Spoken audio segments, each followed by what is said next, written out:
Hello everyone. So redeemable cost of redeemable debentures किस तरह से निकालना है वो हम आज देखेंगे। कॉस्ट ऑफ इररिडीमेबल डिबेंचर्स जो है वो तो मैंने बताया था किस तरह से निकालना है मेरे प्रीवियस वीडियो में। तो इररिडीमेबल डिबेंचर्स का फॉर्मूला भी छोटा था। ये जो सम है वो है रिडीमेबल डिबेंचर्स का। तो केडी अगर निकालना है in case of redeemable debentures तो वो किस तरह से निकालना है वो देखते हैं। Let's read the problem first. X Limited has made an issue of debentures of rupees 400 lakhs. X limited जो है कंपनी उसने एक डिबेंचर्स का इशू किया हुआ है 400 लाख का है जो। और एक जो डिबेंचर है each debenture has a face value of ₹100। एक डिबेंचर 100 का है और टोटल जो पूरा इशू है वो 400 लाख का किया हुआ है। और रेट ऑफ इंटरेस्ट जो है वो 14% का है। Rate of interest of 14%। The interest is payable annually and the debenture is redeemable. ठीक है, at a premium of 5%। Okay, after 10 years X limited realises 97 per debenture. 97 मतलब उनके हाथों में कितना आ रहा है, जो एनपी है मतलब नेट प्रोसीड जो है वो उनके हाथों में आ रहा है 97 और टैक्स रेट दिया हुआ है 50%। तो केडी कितना है? तो फॉर्मूला क्या है पहले वो मैं आपको बताती हूँ और फिर देखते हैं। तो इररिडीमेबल डिबेंचर्स का तो फॉर्मूला एकदम छोटा था, इसमें थोड़ा सा बड़ा है। तो पहले फॉर्मूला देखते हैं। I into 1 minus T plus R V minus N P divided by N whole divided by R V plus N P upon 2 into 100। अब ये आर वी क्या है? आई है आपका इंटरेस्ट, टी तो टैक्स रेट है, आर वी मतलब redeemable value, ठीक है, और एन पी मतलब नेट प्रोसीड, एन मतलब नंबर ऑफ़ ईयर्स होता है। तो इसमें चीज़ें हमको कितनी सारी निकालनी है, एक आर वी देखना है कितना है, एन पी देखना है, एन देखना है कितना है। और तो let's put the values. Interest जो है वो ये है, रेट ऑफ इंटरेस्ट ऑफ 14%। तो ये जो है यहाँ पे 14 लेंगे, 1 तो 1 ही आएगा। टैक्स रेट मैंने बोला है कि हमेशा हमें डेसिमल में लेना है। तो आपका टैक्स रेट जो है वो है 50%, ये टैक्स रेट इज़ 50%, तो 0.5 लेंगे, ठीक है, प्लस आपकी रिडीमेबल वैल्यू। अब यहाँ पे क्या बोला है कि debentures is redeemable at premium of 5%। मतलब वैल्यू तो 100 की है लेकिन जब रिडम्शन होगा तो उसकी रिडीमेबल वैल्यू प्रीमियम मतलब 5% और इस पर लगा के जो वैल्यू आएगी वो रिडीमेबल वैल्यू होगी। तो अगर आपका 100 रुपीज़ ये है आपकी वैल्यू डिबेंचर्स की, एक डिबेंचर की वैल्यू है 100 रुपये और प्रीमियम उसके ऊपर और ये 5% ऐड कर देना है। प्रीमियम हमेशा ज़्यादा होता है, is redeemable eight a premium. तो प्लस करो, प्लस 5% तो 105 होता है। तो this is your redeemable value, ठीक है।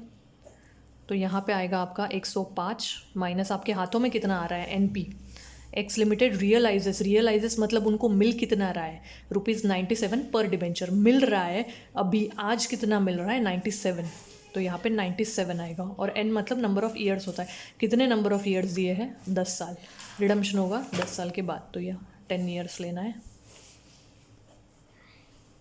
होल डिवाइडेड बाय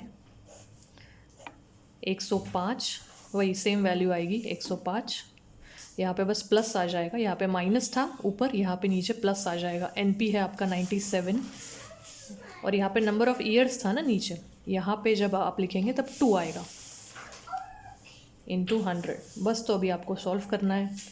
इसमें आपको 3 चीज़ें मेन देखनी है। ये तो कॉमन है, ये तो इरिडीमेबल डिबेंचर्स में भी ये पोर्शन तो था ही, लेकिन इसमें ना आपको 3 चीज़ें फाइंड आउट करनी है in case of redeemable debentures, जिसमें से आपका एक होता है आर वी रिडीमेबल वैल्यू जो कि हमने 105 लिए, यहाँ पे दिया हुआ होता है सम में, रिडम्शन का सारा इन्फॉर्मेशन दिया होता है, नंबर ऑफ़ ईयर्स दिए हुए होते हैं।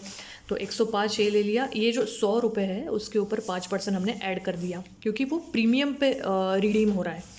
और 97 तो आपके हाथों में कितना आ रहा है वो यहाँ पे दिया हुआ है, 97 पर डिबेंचर।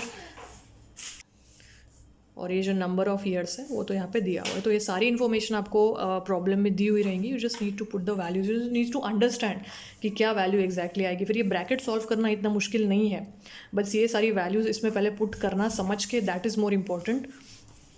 तो स्टेप बाय स्टेप अब ये सॉल्व करते हैं। 1 माइनस 0.5 ही होता है, इंटू 14 करेंगे, 7 आ रहा है, 7 प्लस ये 105 में से 97 निकाल देंगे, -97 डिवाइडेड बाय 10, ये आपका आ रहा है, ये 105 माइनस 97 डिवाइडेड बाय 10, 0.8 आ रहा है, 0.8 डिवाइडेड बाय ये नीचे का जो ब्रैकेट है 105 प्लस 97 डिवाइडेड बाय 2, 101 आ रहा है इंटू 100।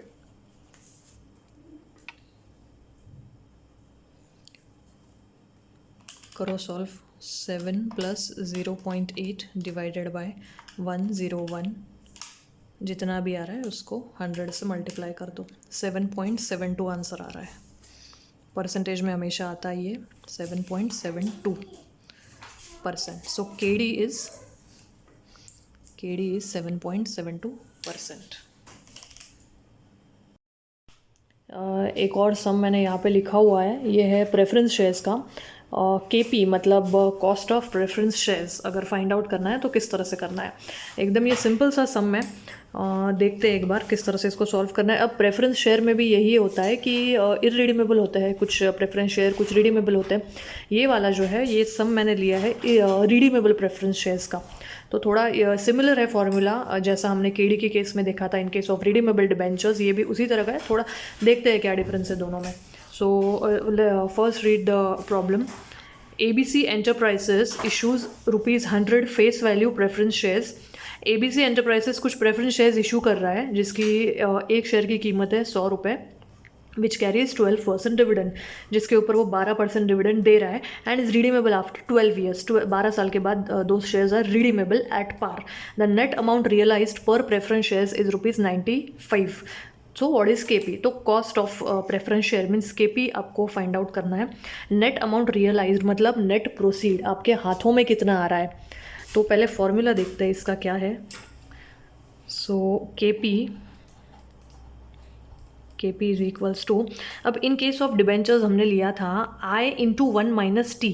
अब यहाँ पे हम इंटरेस्ट नहीं लेंगे, यहाँ पे हम लेंगे डिविडेंड। सो D लेंगे यहाँ पे, D plus RV minus NP divided by N whole divided by RV plus NP upon 2। Debentures के जैसा ही, बस वो केस में हम इंटरेस्ट लेते हैं, यहाँ पे हम डिविडेंड मतलब D लेते हैं और बस। तो आपको इसमें चीज़ें क्या क्या फाइंड करनी है, एक आपको मतलब क्या क्या लिखनी है, यहाँ पे एक D लिखना है, आपको NP लिखना है क्या है, आपको RV लिखना है और आपको N लिखना है कितना है। तो समझना यहाँ पे सारी चीज़ें दी हुई है, ठीक है। बस आपको you just need to put the right value. So let's solve this. Dividend यहाँ पे दिया हुआ है 12% डिविडेंड। तो अगर एक शेयर की कीमत है 100 रुपये, हम एक के हिसाब से सॉल्व करते हैं हमेशा, तो एक की कीमत है 100 रुपये, तो 100 पे 12% होता है 12 रुपये, ठीक है। 100 का 12% होता है 12 रुपये, तो यहाँ पे D में हम 12 लेंगे। यहाँ पे 15 दिया हुआ होता तो 100 के ऊपर 15% 15 होता, तो यहाँ पे because they have given 12% we will take 12। ये 12 कहाँ से आया, 100 के ऊपर 12% 12 होता है, तो वो हमने यहाँ पे लिया डिविडेंड का। उसके बाद प्लस RV मतलब आपकी जो रिडीमेबल वैल्यू जो है वो कितनी रहेगी, तो वो आपका रहेगा ये 100। जब ये कितने सालों का इन्होंने दिया हुआ है, दे हैव गिवन N 12 ईयर्स ना, या ये 12 साल के बाद जो इसकी रिडीमेबल वैल्यू होगी दैट विल बी 100। लेकिन आज आप प्रेफरेंस शेयर्स आपने जो इशू किए हैं, आज उसकी कीमत कितनी है, वो होता है NP नेट प्रोसीड्स। तो आज उसकी कीमत है realised per preference shares is ₹95। तो आज आपको आपके हाथों में आ रहे हैं 95, तो this will be your NP net proceed divided by N मतलब ये 12 years. N means number of years, 12 लेंगे और ये whole divided by 100 plus 95 divided by 2। यहाँ कंफ्यूज मत हो जाना, कहीं गलती से यहाँ पे भी N मत लिख देना, यहाँ पे 2 होता है नीचे एंड 100। तो सिंपल सा है, इसे सॉल्व करना है इसको। ये 12 तो वैसा का वैसे ही आएगा, जो आपका ये डिविडेंड की जो अमाउंट है वो तो एज इट इज़ रहेगी। ये ब्रैकेट को पहले सॉल्व कर लेते हैं। 100 माइनस 95 डिवाइडेड बाय 12, ये आ रहा है आपका,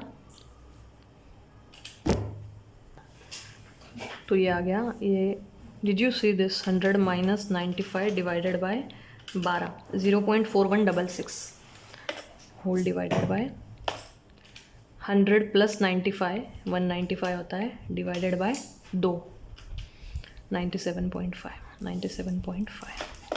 इंटू 100 आएगा। अब सॉल्व करेंगे this 12 plus 12 plus 0.4166 divided by 97.5, जो भी आ रहा है उसको 100 से आप मल्टीप्लाई करोगे, आपका आंसर आ रहा है 12.73। ठीक है, 12 में ऐड किया हमने 0.4166 divided by 97.5 into 100, so we have got 12.73। ये हमेशा परसेंटेज में आता है, तो आपका KP है 12.73%।